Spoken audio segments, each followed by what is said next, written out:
Hvilken type stof, ionforbindelse eller ej? Formålet med dette forsøg er at undersøge nogle forskellige stoffers opløselighed i vand, etanol og heptan, og ud fra det vurdere om de forskellige stoffer er ionforbindelser, polare molekyleforbindelser eller upolare molekyleforbindelser. Og på baggrund af resultaterne, hvis det er altså muligt, uddrage en generel sammenhæng mellem stoftype og opløselighed.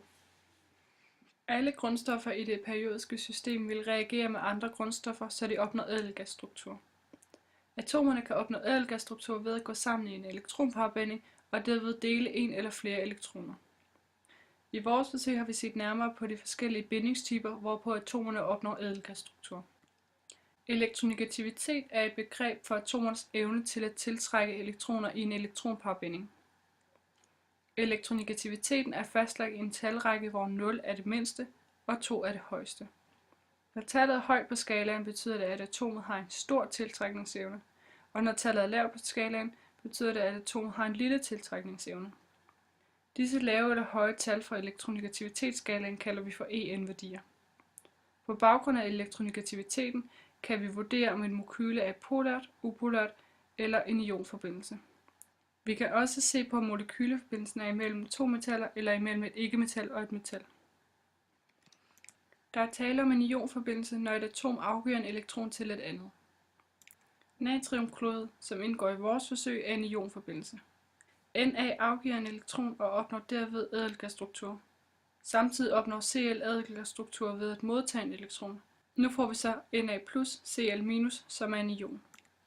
En ionbinding opstår mellem et ikke-metal og et metalatom.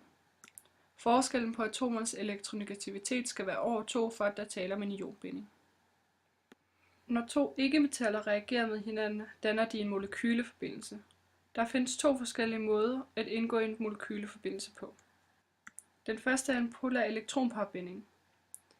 Når forskellen imellem de to atomers elektronegativitet er mellem 0,5 og 2, er der tale om en polar binding. Elektronerne i bindingen bliver ikke ligeligt fordelt, idet en stærk elektronegativitet vil trække dem tættere på det ene atom. Altså et molekyle kaldes polært, hvis det på grund af en skæv fordeling af elektroner har en positiv og en negativ side. Elektronerne i H2O indgår i en elektronparbinding, da elektronerne vil blive trukket tættere på oxygenatomet på grund af den store elektronegativitet. I vores vandmolekyle får vi derfor en dipol, da siden med oxygenatomet bliver en smule mere negativt end siden med hydrogenatomerne. Den anden molekyleforbindelse er en upolær elektronparbinding. Når forskellen mellem de to atomers elektronegativitet er mellem 0,0 og 0,5, er der tale om en upolær binding, fordi elektronegativiteten er for lille til, at den har en betydning. Elektronerne bliver ligeligt fordelt mellem atomerne, som jeg vil uddybe senere. Generelt set kan vi sige, at karbonhydrider, altså molekyler, der er opbygget af carbon- og hydrogenatomer, er upolære stoffer. Det er afgørende for et stofs egenskab, om det er polært eller upolært. Og vi har derfor en tommelfingerregel, der siger, at atomer, der ligner hinanden, kan opløses i hinanden. Polære stoffer kan opløses i polære opløsningsmidler, og upolære stoffer kan opløses i upolære opløsningsmidler. Hvis man f.eks.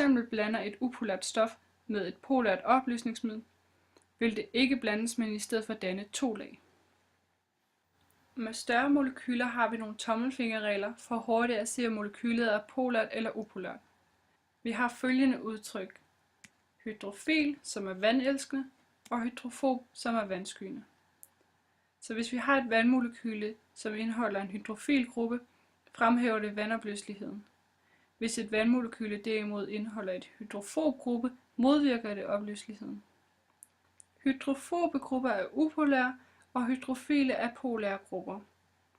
Nogle molekyler indeholder enten kun hydrofile eller hydrofobe grupper, men de allerfleste molekyler indeholder begge dele. Atomets forhold mellem hydrofile og hydrofobe grupper har en stor betydning for stoffernes evne til at opløses i hinanden. Hvis de hydrofile grupper er dominerende, vil molekylet kunne opløses i vand, og er tungt opløseligt i upolære opløsningsmidler. Hvis molekylet derimod domineres af hydrofobe grupper, vil det kunne opløses i upolære opløsningsmidler, men være tungt opløseligt i polære midler.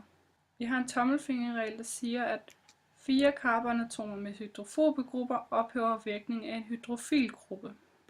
Til forsøget brugte vi et stativ, reagensglas, 4 engangspipetter, spatler og en køkkenrulle.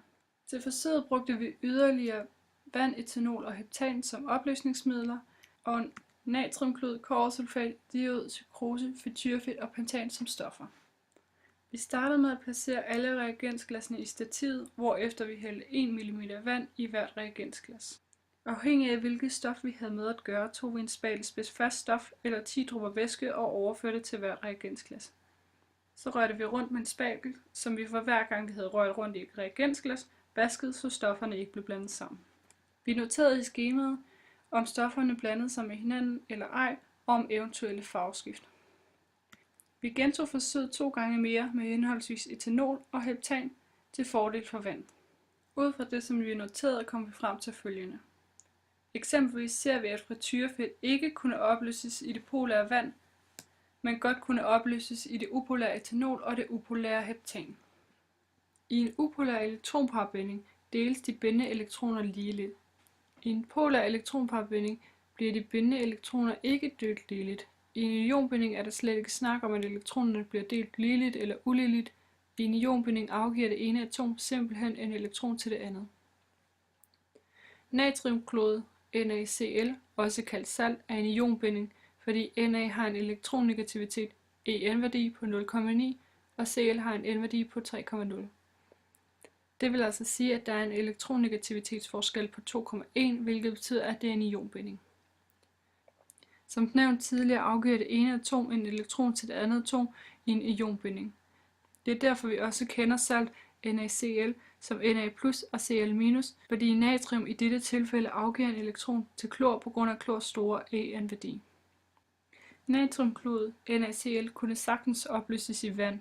NaCl er jo som sagt en ionbinding og har derfor en elektronegativitet på over 2 og kunne altså godt opløses i vandmolekylerne, som er polære molekyler, der altså har en EM-værdi på 1,4 og bliver derfor kategoriseret som polær elektronparbinding, da forskellen ligger mellem 0,5 og 2, som vist i skemaet tidligere. Etanol og heptan er begge upolære stoffer, som natriumklod ikke kunne opløses i, og her ser vi, at upolære stoffer ikke kan blande sig med ionbindinger. Diod I2 er et polært molekyle, fordi der er symmetri i atomet. Der er altså lige mange positive og negative ladninger, hvilket betyder, at der er negativitetsforskel på 0, og at det derfor er en upolær elektronparbinding. Bindingen vil altså blive upolær, da atomerne har den samme elektronegativitet. På billedet ses en I2-molekyle som en elektronprikmodel for at illustrere, hvordan elektronerne bliver ligeligt fordelt mellem de to I-atomer. At elektronerne bliver ligeligt fordelt skyldes, at I-atomerne har samme elektronegativitet. Diod kunne ikke blandes med vand, men kunne godt blandes med både etanol og heptan. Her ser vi igen, at det polære diod kan blandes med upolær etanol og upolær heptan, men ikke polært vand. Sukrose har den kemiske formel C12H22O11. På billedet ser vi, at det har 11 hydrofile og 12 hydrofobe grupper. Vi kan her bruge vores tommelfingerregel, der siger, at 4 carbonatomer med hydrofobe grupper ophæver virkningen af en hydrofil gruppe. Det vil altså sige, at det er et hydrofil gruppe og derved polært. Det polære sukker blev let opløst i det polære vand, men det kan ikke blande sig med det upolære etanol og upolære heptan, hvilket igen passer godt med vores teori. Under forsøget står man med mange forskellige kemikalier. Det er derfor vigtigt at være opmærksom på at skifte, rense eller vaske sin pipette og spatel for hver gang man går i gang med et nyt forsøg med nye kemikalier. For ellers vil stofferne blande sig, og det vil derfor få forkerte resultater. Derudover skal man røre ordentligt rundt med spatlen, for ellers kunne det godt være svært at se, om kemikaliet er opløst. Vi kan ud fra resultaterne og diskussionen tale om, at polariteten i de forskellige stoffer og kemikalier har stor betydning for evnen til at blive opløst med hinanden. Hvis stofferne kan opløses med vand, må de enten bestå af ionforbindelser eller polære molekyleforbindelser. Hvis kemikalierne er blandbare med etanol eller heptan, må de bestå af upolære molekyleforbindelser, da stoffer med ens polaritet let kan gå i opløsning. I et tilfælde, hvor vi har to stoffer, hvor det ene er polært og det andet er en ionforbinding, kan det stadig lade sig gøre at gå i opløsning med hinanden.